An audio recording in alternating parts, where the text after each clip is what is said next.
Yo guys, ketemu lagi dan kita di sini masih di segmen Sekelebat Info, di mana nanti di sini kalian bisa dapetin info terbaru dan terpanas tentunya guys. Oke, hari ini tanggal 9 bulan April 2023 ya. Dan tentu saja tidak bosan-bosannya kita selalu mengingatkan buat teman-teman semua yang mungkin hari ini sedang merayakan weekendnya ya, untuk selalu mematuhi protokol kesehatan dimanapun kalian berada, khususnya di tempat-tempat keramaian ya guys. Dan buat teman-teman semua yang mungkin masih di perjalanan ya, tetap berhati-hati, patuhi rambu-rambu lalu lintas dan jangan ngebut. Oke, kita langsung saja ya melihat bagaimana update dari global crypto market cap. Seperti yang terlihat dari data coin market cap di sini mengalami penurunan ya, tipis banget guys di 0,08% ya. Dan itu membuktikan memang masih belum ada ya berita yang signifikan yang bisa menggerakkan harga dari kripto untuk hari ini guys. Tentu saja itu adalah efek dari kontribusi Bitcoin dan juga teman-temannya guys. Dan untuk Bitcoin dalam waktu 24 jam ini mengalami penurunan ya, tipis banget guys di 0,81%. Kemudian Ethereum di 1,7%, BNB juga tipis banget di 0,98% guys. Dan kalau kalian lihat di sini ya, rata-rata untuk pergerakan altcoin dan juga Bitcoin khususnya ya, beberapa hari ini memang belum terlihat ya adanya pergerakan harga yang signifikan ya, baik yang turun maupun yang naik.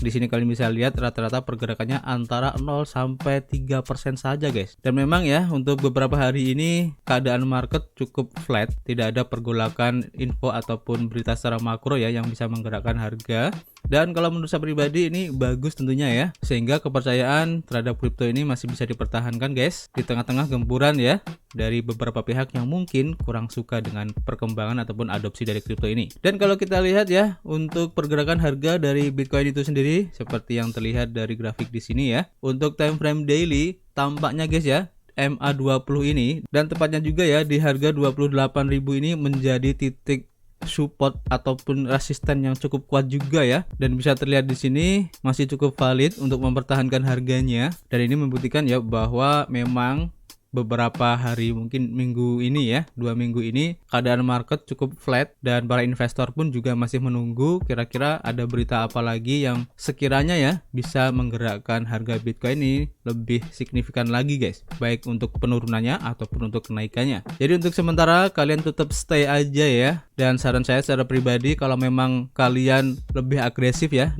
dan lebih berani untuk mengambil resiko, sebenarnya di titik tersebut atau di harga 28.000 ini kalian bisa masuk guys ya. Kalian juga bisa melakukan beberapa DCA khususnya antara harga 28.000 sampai 27.000 karena di situ titik yang bisa dibilang sebagai titik sideway-nya ya. Dan buat kalian yang mungkin lebih konservatif, kalian bisa menunggu di beberapa titik ya. Untuk rekomendasi saja kalian bisa tunggu di harga sekitaran 25.000 atau mungkin di 27.000 juga. Itu merupakan titik yang cukup bagus juga ya guys. Jadi kita tunggu aja nanti perkembangannya seperti apa untuk Bitcoin ini, dan kita lanjut ke informasi yang pertama guys. Kita lansir dari harianzcrypto.com ya, dan di sini diinformasikan bahwa Cardano guys ini mendapatkan integrator Oracle pertama dengan grafik yang melukiskan kenaikan ya, yang kemungkinan itu akan mencapai harga di $1 guys per ADA guys. Nah ini keren banget ya. Jadi Cardano terus melanjutkan agenda desentralisasinya guys. Yang terbaru ya adalah mengintegrasikan umpan harga penyedia Oracle Charlie Tree ke platform DeFi Liquid. Liquid Labs mengatakan dalam siaran pers hari Jumat kemarin ya bahwa pasar likuiditas dan juga stakingnya mengintegrasikan umpan harga Oracle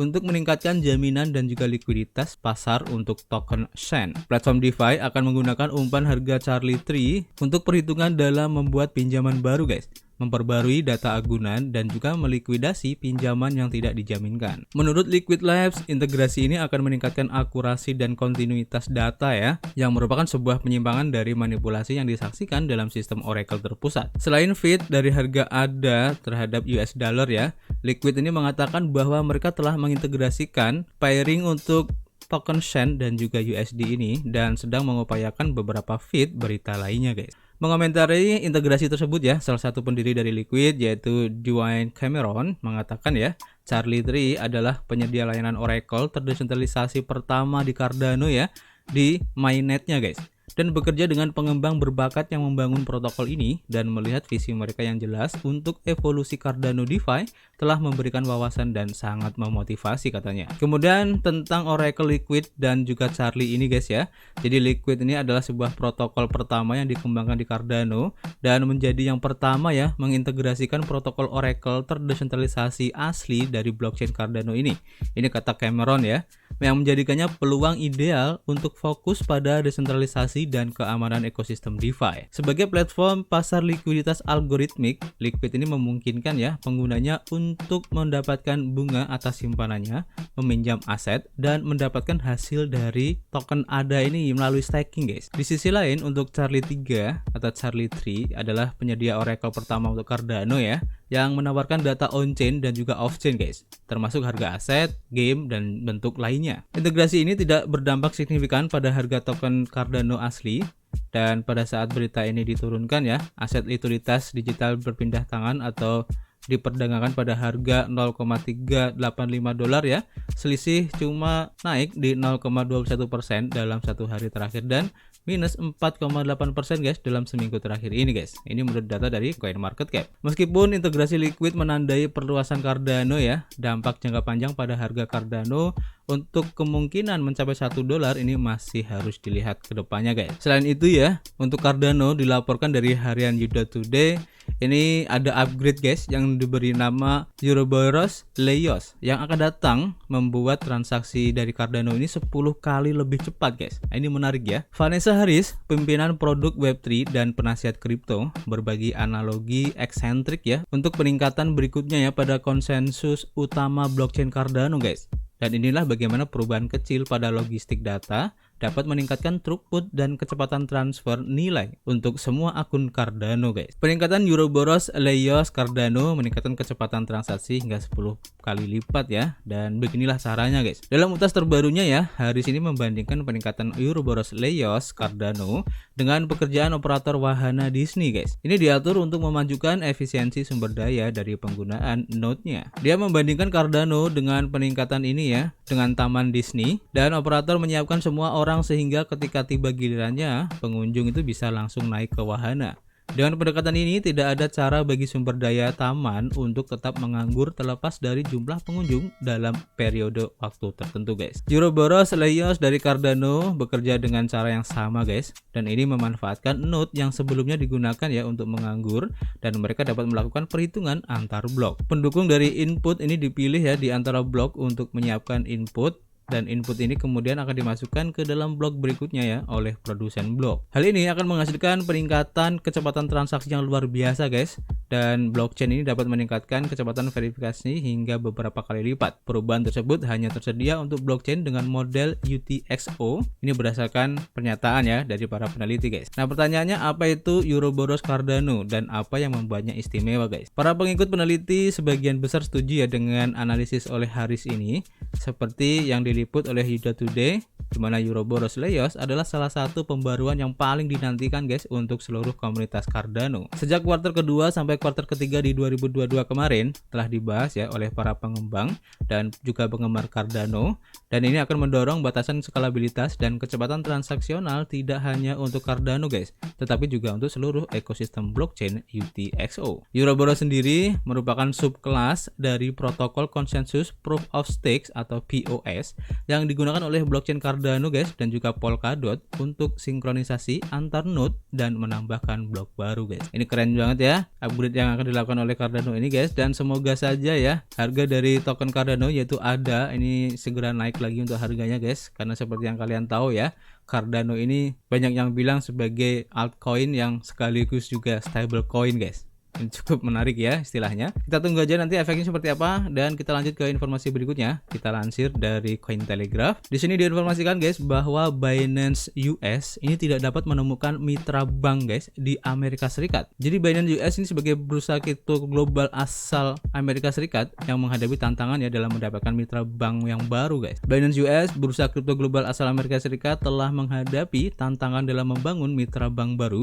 untuk berfungsi sebagai fiat on-ramp dan juga off-ramp untuk kliennya di negara tersebut guys, menurut laporan Wall Street Journal pada 8 April kemarin. Kegagalan Silvergate dan juga Signature Bank baru-baru ini ya membuat Binance US tidak memiliki layanan perbankan guys, bergantung pada bank berantara untuk menyimpan dana atas namanya, menurut dari WSG ini ya, mengutip orang-orang yang mengetahui masalah ini. Tindakan keras peraturan terhadap bank dengan klien kripto juga merupakan faktor lain yang berkontribusi terhadap perjuangan bursa ini. Dan pada bulan Maret kemarin ya, Komisi Perdagangan Berjangka Komoditi Amerika Serikat atau CFTC menggugat Binance Holding dan CEO-nya Changpeng Zhao atas dugaan pelanggaran perdagangan. Pertukaran mata uang kripto ini telah menjadi fokus investigasi CFTC sejak 2021 kemarin. Binance US membutuhkan bank untuk secara langsung menyimpan dolar Amerika Serikat milik kliennya, tetapi upaya baru-baru ini untuk menjalin hubungan perbankan langsung dengan bank seperti Cross River Bank dan juga Customers Bond Corp telah gagal. Pelanggan Binance US telah terpengaruh oleh kurangnya bank langsung. Dalam pembaruan status baru-baru ini, bursa mengatakan bahwa mereka itu sedang melakukan transisi ke penyedia layanan perbankan dan pembayaran baru selama beberapa minggu ke depan, dan menambahkan bahwa beberapa layanan setoran USD akan terkena dampak sementara selama masa transisi ini. Seperti yang terlihat di screenshot ini guys, jadi untuk deposit maupun withdrawnya ini kayaknya tidak available karena tidak ada hubungan atau kerjasama dengan bank yang akan menerima ataupun memberi US dollar guys. Kemudian saat ini Binance US menyimpan dana pelanggan melalui perusahaan teknologi keuangan Prime Trust. Juru bicara dari Prime Trust juga mengatakan bahwa semua dana yang diterima dari klien disimpan melalui mitra perbankannya guys. Kami bekerja sama dengan beberapa penyedia perbankan dan pembayaran yang berbasis di Amerika Serikat dan terus menambahkan mitra baru sambil meningkatkan sistem internal kami untuk menciptakan platform fiat yang lebih stabil dan menawarkan layanan tambahan guys, kata juru bicara Binance US kepada WSG. Binance US beroperasi di lingkungan yang mirip dengan yang dialami perusahaan kripto di Inggris, di mana bank-bank menjauh dari menerima klien dari sektor kripto. Beberapa bank yang masih bekerja sama dengan perusahaan kripto di Inggris meminta lebih banyak dokumentasi dan informasi tentang bagaimana mereka memantau transaksi klien. Jadi efek kejatuhan ataupun runtuhnya beberapa bank besar kemarin di Amerika tentu saja akan ada efek dominonya, dan ini adalah salah satu efeknya di mana Binance US ini kesusahan untuk menjalin kerjasama dengan bank-bank di sana, khususnya di Amerika Serikat guys, sehingga menghambat transaksi dari para kliennya guys. Dan kita doakan aja semoga masalah ini cepat selesai dan juga kepercayaan masyarakat terhadap bank-bank di Amerika Serikat pun juga bisa pulih kembali, sehingga keadaan akan kembali seperti semula dan transaksi dari para klien khususnya untuk Binance US ini segera teratasi dan bisa normal seperti biasanya guys. Kita lanjut informasi yang terakhir kita lansir dari bitcoin.com dan ini cukup menarik dan pernyataan ini bisa dibilang sebagai tanggapan ataupun respon dari seorang yang bernama Robert Kiyosaki. Kalian tahulah dia adalah sebagai pengarang dari buku Rich Dad Poor Dad kalau kalian tahu dan ini berhubungan dengan dolar Amerika Serikat guys, dimana Robert Kiyosaki ini mengatakan bahwa Amerika Serikat itu sedang sekarat saat ini dan memperingatkan adanya hyperinflasi dan kematian dolar Amerika Serikat guys. Nah ini menarik Jadi penulis buku Rich Dad Poor Dad Robert Kiyosaki telah mengeluarkan peringatan tentang potensi kematian dolar Amerika Serikat dan ancaman hiperinflasi yang semakin dekat guys. Dia telah menyatakan keprihatinannya bahwa USD dapat kehilangan nilainya dan menjadi tisu toilet katanya. Lebih lanjut, penulis terkenal ini merasa sedih karena pihak berwenang Amerika Serikat mengajukan tuntutan pidana terhadap mantan Presiden Donald Trump. Dia mengatakan, ketika kejahatan merajalela di kota-kota kami dan para pemilih menuntut hentikan pendanaan polisi, saya menangis dan Amerika sedang sekarat. Peringatan USD dan hiperinflasi dari Robert Kiyosaki. Robert Kiyosaki telah berbagi kekhawatirannya tentang masa depan Amerika Serikat, tentang hiperinflasi dan juga potensi runtuhnya nilai tukar dolar Amerika Serikat Dan dalam sebuah podcast darurat yang dibawakannya pada hari Rabu dengan tamu Andy Saxman, pemilik dealer logam mulia Miles Franklin, Kiyosaki ini menjelaskan bahwa Amerika Serikat itu telah melanggar hukum moneter guys, seperti hukum Gresham. Amerika telah melanggar semua hukum uang ini selama bertahun-tahun dan dunia mengatakan kami sudah muak dengan ini katanya. Jadi mereka itu bergabung dengan negara-negara BRICS, yaitu Brasil, Rusia, India, Cina, Afrika Selatan, dan penulis buku Rich Dad Poor Dad ini menekankan bahwa akan ada kuadriliun dolar yang akan kembali guys, dan akibatnya adalah hyperinflasi. Sambil memegang selembar uang dolar dan melambai-lambaikannya Kiyosaki menekankan itu berarti 70%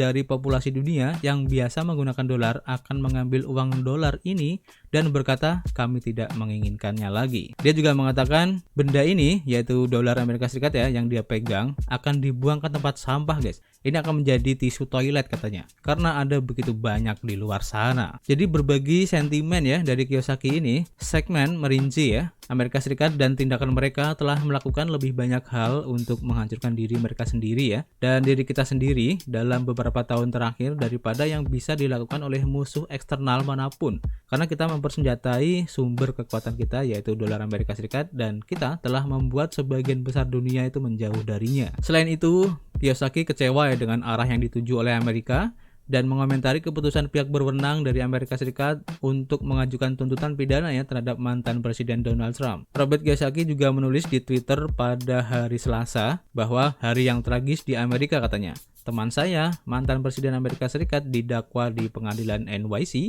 dan putranya Don Jr. dan juga Eric juga berteman dekat. Kiyosaki berpendapat ketika kejahatan merajalela di kota-kota dan para pemilih menuntut menghentikan pendanaan polisi, saya menangis dan Amerika sedang sekarat. Trump mengaku tidak bersalah ya atas 34 tuduhan pemalsuan catatan bisnis dan ia menjadi mantan presiden pertama yang didakwa melakukan tindak kriminal, guys. Robert Kiyosaki telah mengeluarkan beberapa peringatan mengenai potensi kejatuhan dolar Amerika Serikat ini dan statusnya sebagai mata uang cadangan dunia. Dan dia juga telah memperingatkan ya bahwa crash landing mungkin akan segera terjadi dengan jatuhnya pasar saham, obligasi, dan juga real estate, guys. Jadi kita harus waspada ya dengan apa yang terjadi belakangan ini, guys, khususnya untuk tekanan dolar yang terjadi, di mana sudah mulai banyak ya negara-negara yang mulai tidak mau tergantung lagi ya dengan dolar Amerika Serikat, guys. Dan tampaknya ini akan menjadi perbincangan yang cukup penting beberapa bulan ke depan ini, guys. Dan kita tunggu aja ya kira-kira kiat-kiat apa yang akan dilakukan oleh Federal Reserve sebagai pihak yang bertanggung jawab ya atas dolar Amerika Serikat ini. Dan tentu saja ini akan menarik untuk diikuti ya, karena apapun yang terjadi, guys, ini akan sangat berpengaruh terhadap ekonomi secara makro dan tentu saja akan berakibat terhadap saham, obligasi, kripto, mata uang, dan sebagainya, guys. Ini akan cukup menarik untuk diikuti, guys. Jadi bagaimana pendapat kalian tentang dolar sekarang ini, guys? Kalian bisa tulis ya di kolom komentar. Nanti kita bisa ngobrol banyak tentang krisis dari dolar Amerika Serikat ini. Dan tentu saja kita akan ketemu lagi ya di informasi berikutnya. Peace.